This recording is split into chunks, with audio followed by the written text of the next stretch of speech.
today's video, or the one that's about to watch, is more a deep dive or an educational one. Trust me, guys, you're gonna want to hear from the speakers today, and then you're gonna do a short firearms,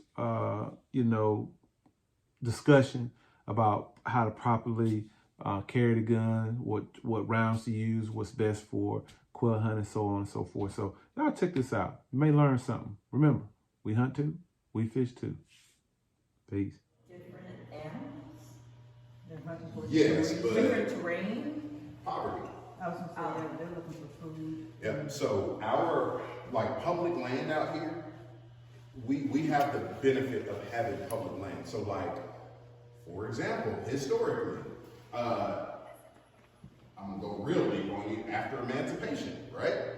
African Americans, when we were enslaved and so on and so forth, well, we had a knowledge of how to hunt, how to do things. We got that from a lot of indigenous folks, and we did get a lot of that skill from a lot of Europeans. So basically, you get put in a situation where you have to figure things out. Well, when they weren't calling it public land back then, but when we talk about like I said, immediately after emancipation, public land, what we would call public land, was what created jobs for people of color and white guys too. It was a skill set that you could go out in the woods, you could be a hunting guide, or you could just live. Harriet Tubman, she used public land to get from Macon to Nova Scotia.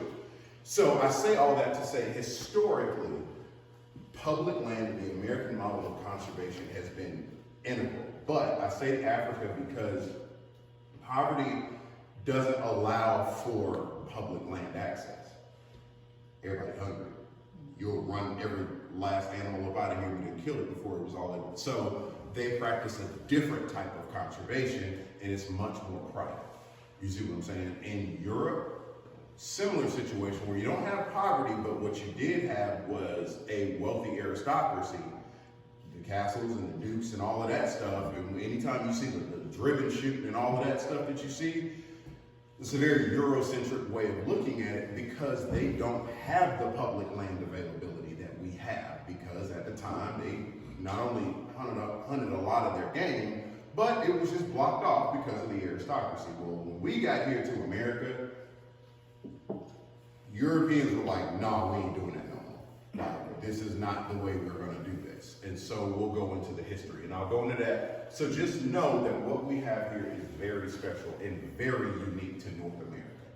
There is no model of conservation in South America from what I understand. And if it is not near the work that we do here. I just did an interview with a guy in Pakistan. That's an upland. He hunts their native bird in the Himalayas. It's chukar. And wild ones, they got pheasants everywhere. And I thought it's pretty dope to figure out how people hunt, right? You've got all this war and stuff like that going on over there. Nobody's thinking about the fact that these people still have a hunting tradition. You see what I'm saying? And I'm curious as to exploring that. The conversation with my Ecuador dog. How do y'all hunt now? What can you hunt? So at the end of all of this, the goal is for us to recognize that we are a part of a global hunting community. Although it may look different wherever you go, everybody at the end of the day has the same response. If there's a dog out there and it's on point, I don't give a damn what your religion is, what your socioeconomic status is, where you come from, who your daddy was. Everybody likes a dog on point. And that is the thing that breaks barriers across the globe. At the end of the day, I've hunted with people that literally I pulled up in a parking lot. Didn't know them from my neighbor's cat. They don't know me from my neighbor's cat. And we just so happen to be like, you know what? You hunting the same spot I'm hunting. Well, this ain't gonna work out for the both of us. You know what? Let's hunt together. Even if that dog is trash, we still had a good time.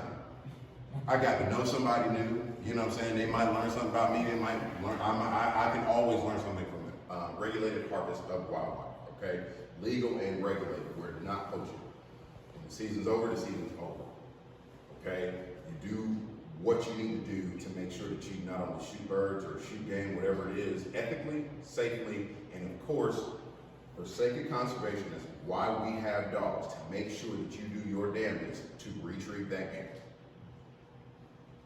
If you lose a bird, you put down 30 minutes to look for that bird. You can stop whatever you're doing. It ain't that important, okay? Biologists, they develop and regularly adjust regulations. Everything in the state game regulator is run through a number of biologists. And they are the ones that are saying, hey, look, you can only shoot 3 birds on this property, right?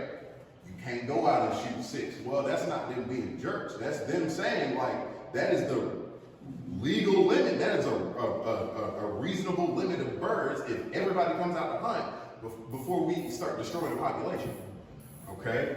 And the laws require me to be prepared for human consumption. And of course, we as hunters are, I think you guys said it yesterday, we not only are y'all's biggest customers, this whole thing doesn't work without us, okay? And we'll talk about Pittman Robertson, but your dollars, every time you spend, and it was hunters that decided this, not the government, not nobody else. We as hunters came together and said, yes, please take a percentage of the money that we spend on ammo, guns, stuff like that. Please take the money from us and put it towards, you know, better practices, conservation, and so on and so forth. So when people tell you, hey, hunting is so bad, okay, but hunters make money, okay? It's the thing that's been in our DNA as human beings, okay? If you're here, it's because you're answering a call.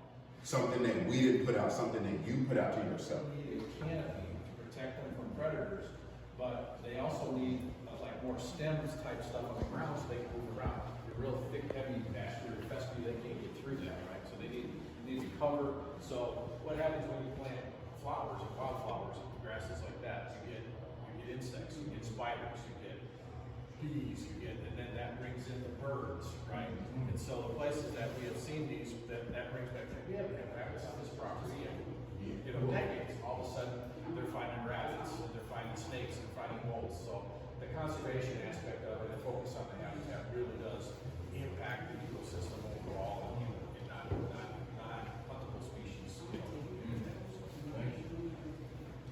Being side by sides when I'm hunting with people, and that's gonna be a thing today. You're gonna walk with that gun open. The dogs are good enough that you got plenty of time to point, and if them birds get up anyway, oh well, we'll find them again. But I'm always about safety. The reason I like over-unders and side by sides is because if it's open, it ain't no way to shoot. And I had a situation, matter of fact, I had that flat, using Tony's gun. And Tony got a hairpin trigger. I mean, it's shooting a semi-auto, and this was my fault, just to let y'all know me screwing up. It happens. You can't get too comfortable. At prestigious waterfowl lives, using the top guy's gun, because I let somebody else use mine, and he was like, try this out, and I didn't realize how light that trigger was. He's a waterfowl hunter, right? And so I'm going, I got it slung over my back, and it wasn't on safety. I didn't put the gun on safety, like push a little button. So I'm walking. Boom! All right, so I'm not dead. Anybody else dead? Nope. All right, great. And it just, I didn't have a gun on safety, and it was pointed up like it should be. You know, I just had it on a sling, but because the trigger was so light, it was slapping my leg every time. And that light hit it, and it literally did it. And I was like, oh. The scariest feeling ever is to have a gun go off behind you. You don't know what would happen. Yeah. Common gauge is a 12 gauge here. I'll give that to you. You'll look at the size of it. It's the largest round that you can shoot. It's a much wider pattern, okay? With upland birds, you want to shoot a wide pattern. Some people take 40, 50, 60-yard shots. I don't, okay? I've taken them before. I've hit birds, but why? I mean, you just go cripple it. Or you run the chance of crippling it. Don't do that. So that's a 12 gauge. You also have them now. This is don't worry about the TSS load, but look more in diameter. This is a turkey load. This is a 20 gauge right here. Okay. So you past that, you see the difference there as far as diameter. So these are the two that I shoot. I shoot a 28 gauge, and then a 410. This is mostly what I shoot. Shoot this for the challenge, okay? I just, at a point in time, it's about being sporting. It's about the giving. I believe that nature should have a chance to win. And the better you get, the better your dogs get. You should be continually challenging yourself in whatever way. That doesn't necessarily mean a shotgun gauge. That could be something different, okay? That's a 28. And then this, like I said, my buddies joke with me, they talk about I bring little crayons to the feature. Okay, that's a 410. That's a 3-inch 410. And every one of them, like I'll shoot a 2-inch 410. It's a little itty bitty thing. My gun's on a little pop gun, but you can shoot everything and you shoot them for different reasons. So a 12 gauge is standard, a 20 gauge is standard. Nowadays, 12 you used to find more ammo. I think 20 is starting to take that position now. 12 is the most popular. Still. 20 rises. That's what I said, 20 is getting there. So we'll talk about that. 12 gauge load will be able to shoot anything. The best thing that you need, people are like, oh, is that too much for a quail? No, you just scale your shot. So if I got a bird the size of a softball, essentially, right? I don't need a duck load to shoot, right? That's like a 5-inch, 3.5. I don't need all that. I can take a 12 gauge load with 7/8 of an ounce shot, maybe 1 ounce, but like 7/8, I'll kill just fine. And if I hit 7/8 ounce, maybe like a 6 to 8 shot, anywhere in that range is plenty fine. I'll even go better. I won't even use, this is probably like a 2 3/4 inch load. Sometimes I use a 2-inch load. It's much shorter, so you don't have as much coming out. So how many yards are you talking about? You Okay, said- good question. So if let's say a dog goes on point, you probably from the point of the bird's flush here, you probably have from here to about 30 yards. Okay. Outside of that, and you've probably taken your shot when that bird hits 20. At 30, maybe 40, that's you. I mean, you starting to get out of range. Okay. You starting to get out of range. You'll be able to tell, like, okay, that just flushed way too far. Okay. Because what happens is you end up having to lead that bird way more. So if my coffee mug is a bird at 20 yards, all I'm doing is leading the bird here, right? I'm putting it right, and I tell people miss ahead, might have a different, but I tell you, you're gonna miss a bird, miss in front of it. Don't miss behind it. You run a chance of hitting something if you so, but at 20, 30 yards, I don't have to lead that much. At 40, 50, 60, I'm out here now. I gotta point my gun out here while that bird is going. So that shot pattern has enough time, and I mean, it's moving fast. You get faster or slower shots, so on and so forth. But at the end of the day, at 40 yards, at 12 to 1,300 feet per second, you need to lead that a good bit. You know, it's more instinctual. You know what I'm saying? You won't have a lot of time to think. I've shot birds at 60 yards and I didn't plan to do it. I just, and instant caught me. You know, it didn't work. I wouldn't typically do that, but yes, it worked. If I use a 20 gauge, I'm not going to use a TSS load because it's way too much. But I'll use a 20 gauge probably about like I use a 12. A lot of people like 20s. 12, the ammo is most readily available. 20 gauge, economically, it's starting to creep up with 12 too, where you're starting to see a lot of availability in a 20 gauge load. I like 20s a lot of the time for people that are new because it shoots like a 12, but you're not getting so much here, okay? Nowadays, especially with the A300s, A400s, I mean, they're built with so much stuff, you're not gonna feel that recoil. It should feel like butter. But you'll get some older guns that just kick like a pissed off mule, like they just do. Okay? And people are like, man, I used to have a gun, man, my shoulder would be purple. When black folk get purple, you know the problem. Yeah. Okay? My shoulder would come back purple because I just was putting too much in it. And I had these Rio loads, man, I was gun. Most people like them because the sight picture is up and down. Some people like different ones, and I'll show you why. But this is my 410. I'm gonna pass ask y'all 20 gauge in a second. So always break your gun down. They come over-unders, I like them also because they're simple. They come in 3 pieces. Okay, I don't do well with that. If y'all ain't noticed, 3 pieces. Always there, secure. Always handle a gun, put it together, barrel up. Always. I don't care if it's loaded or not.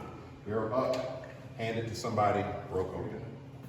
You can kind of hang around with that. So that's a 410, that's an over-under. And then, Long as it's open, it's safe. Long as it's open. It's open. It's safe.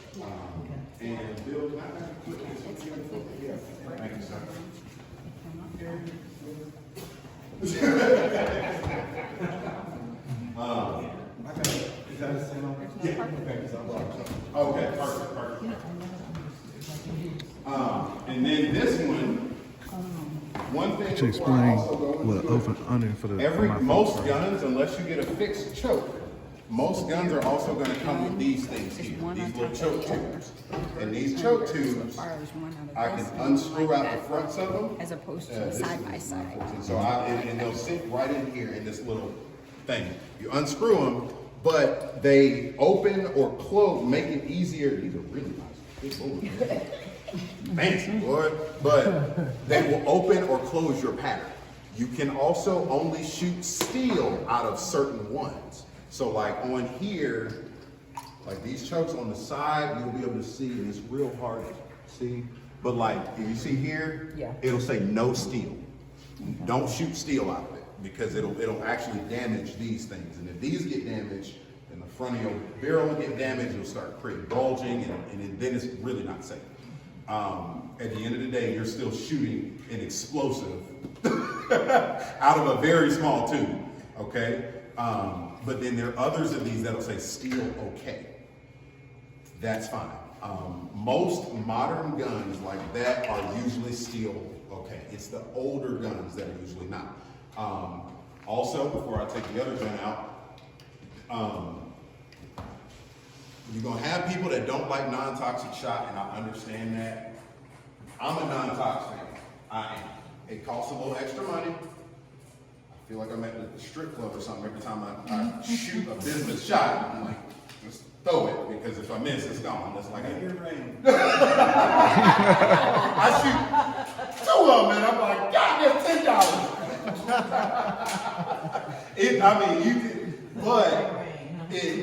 It's good for the environment. Lead is proving itself to be more of a burden on the environment. Now, I shoot lead for clays, like that's fine. I have an issue with maybe crippling a bird with lead shot, and I don't find it, and it's gonna die anyway. But then what happens is whatever ate that bird now has lead in it. Eagles, yep, all of that stuff. So I'm always gonna tell you, if you can shoot steel, I love shooting bismuth, but it is expensive. Tungsten is way up here. Like you throwing diamonds at birds at that point. So but Boss shot shells makes a really good. Y'all had that long 410 is a Boss load. They make what's called a copper-plated nickel or copper-plated nickel shot. That's like it's bismuth equivalent to copper-plated bismuth is what it is. We'll have a bunch of little BBs in here. And, come on, open up for me. Yep, got it. There we go. There we go, Benjamin. So you're gonna have a bunch of these little BBs. So in there's like a certain amount of them per load or whatever. But in there, this is lead. So over time, those BBs are gonna deform. And that's what you're fighting against, the thing. So the less your BBs deform in the air, the better chance that you have of hitting game. This here is going to be your semi-autos. So, and I'll put the other one together, but this semi-auto, you'll load your first shell here, and close that, and then the rest of them will go down here. Today, just for expectation, we're going to load one at a time in every gun. Okay? If it's an over, and then when we start hunting, y'all get into, I'll start handing y'all 2. So you'll at least have a second shot. Here's your over under. You know, there is no open. The thing that the reason I don't guide with them is because I don't know what's in your gun. You see what I'm saying? I mean, unless I manually go, and I ain't about to go up to no grown person with, "Can you give me your gun?" Like, I ain't about to do all that. No, So, wait a minute, we do that all the time. no, yeah, but like, but what I'm saying is, like, if I'm just walking and you ain't doing nothing crazy, I'm not gonna just go. But if I see that you know, you got the gun down, or I'm gonna heck you, I'm gonna say something mean. And that goes to another point. If somebody out here addresses you, put your pride aside, man. Put your pride aside. It ain't no harm, ain't no foul, but you do have to be very straight with people. I'm a Greta fan. Yeah. I locked this in without knowing what I did. Oh, I have one of those, yeah. It's pretty impressive.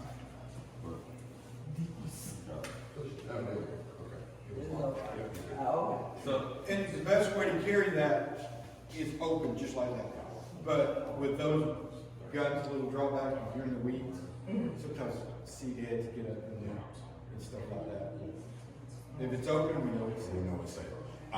To prevent that from freezing, so let's say if you're in like wet, cold conditions, a lot of guys will take a shell and stick it in that little the action just to block it, because they will freeze. If it's too cold, the action will freeze. And it's weird. Somebody was about to ask. I was about to ask, and I think I missed. I think you said so. If you brought your own firearm, how are we gonna manage? You said one shell. 2 shells. Once we start. they're kind of a high-end gun, but I also have a $250 stover that I like shooting the best. So get what works for you. You don't have to start with a real expensive firearm, and I recommend, try a lot of different guns when you go with your friends, but you don't need great big expensive guns to do what you want. Shotguns. And also keep this in mind. So you're gonna hunt, you may hunt quail, you may wanna hunt rabbits, you may wanna hunt squirrels, you may wanna hunt deer. Shotgun is the most versatile gun.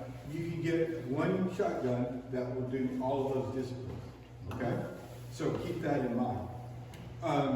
So today, Darrell's got Berettas, and they're semis, very, very similar, just a different brand. So you guys can choose what you want to shoot, okay? You talked about the chokes. I always take a piece of tape. These are synthetic stock. I wouldn't do it on a wood stock, but I always take a piece of tape and put what I've got in it. So I've got an improved cylinder choke, and I've got ski chokes and improved cylinder chokes for today. So that's what, I know what's in there, and I know what game.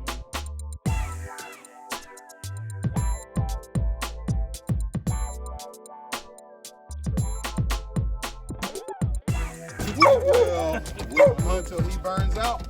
That'll be about 30, 45 minutes, give or take. It's cooler now. So, like, you shouldn't have no issues with all of that stuff. You should actually have some pretty solid hunts. You should have some pretty solid hunts. We come back, swap dogs, and put Vegas down next, my oldest dog. And then we'll put my setter down at the end. When they go on point, he's pretty true to point. I wanted to move.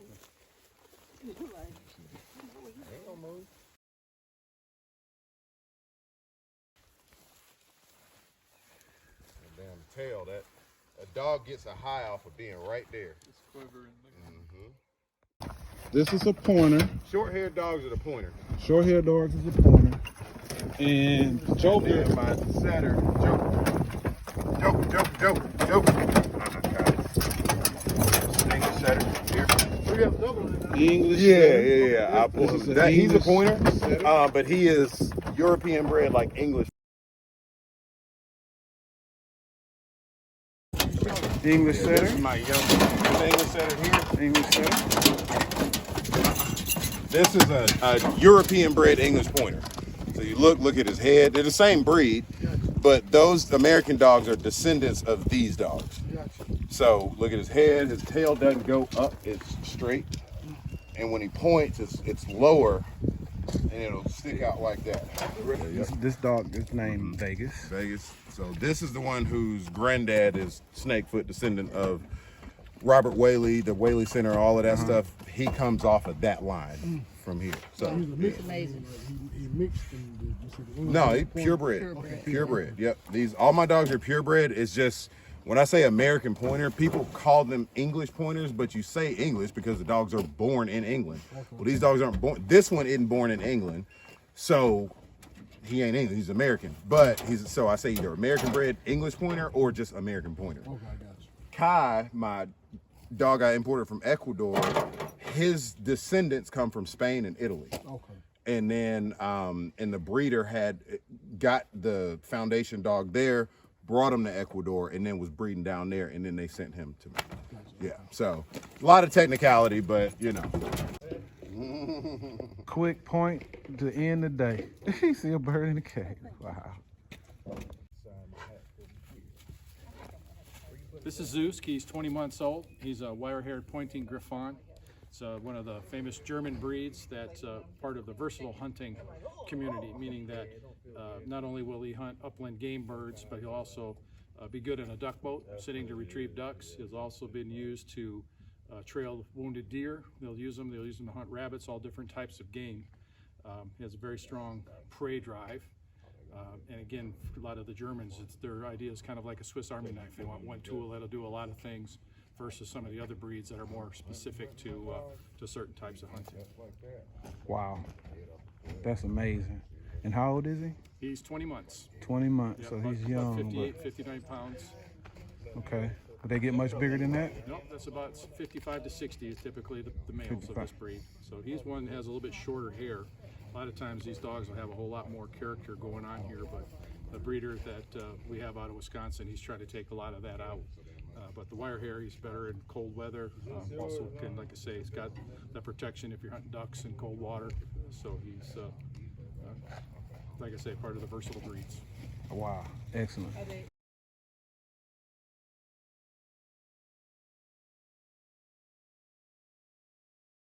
All right, I hope you guys enjoyed those videos. I hope you had opportunity to learn some things, had some takeaways, even got a point or two. No pun intended, because we use the setters and the pointers in our video. They were truly the stars of the show.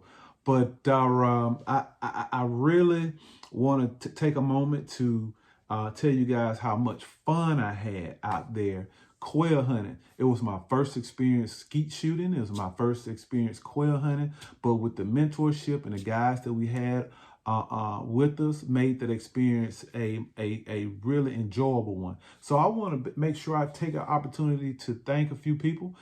First and foremost, Sergeant Bill Freeman with the Alabama Department of Conservation and Natural Resources. You can look him up on Outdoor Alabama.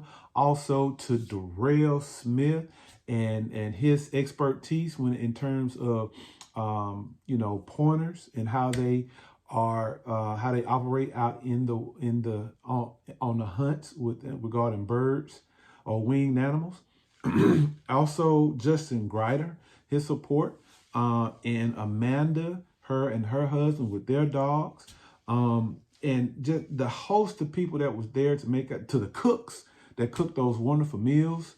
I just want to say thank you. I mean, that experience was tremendous. This learn to hunt experience is something that I would advise each and every one of you watching today to go to your local game warden or if you have an Outdoor Alabama like we have here, get in contact with them. Let someone know that you're interested in the hunt, because they are interested in all types of individuals from various backgrounds to take part in this learning experience. So I had a blast, and I'm sure you would too. So thanks again to Alabama Outdoors, Sergeant Freeman and his crew with the Alabama Department of Conservation and Natural Resources. I look forward to more opportunities in the future, and I hope you guys come along and join us. So again, do what your mama told you.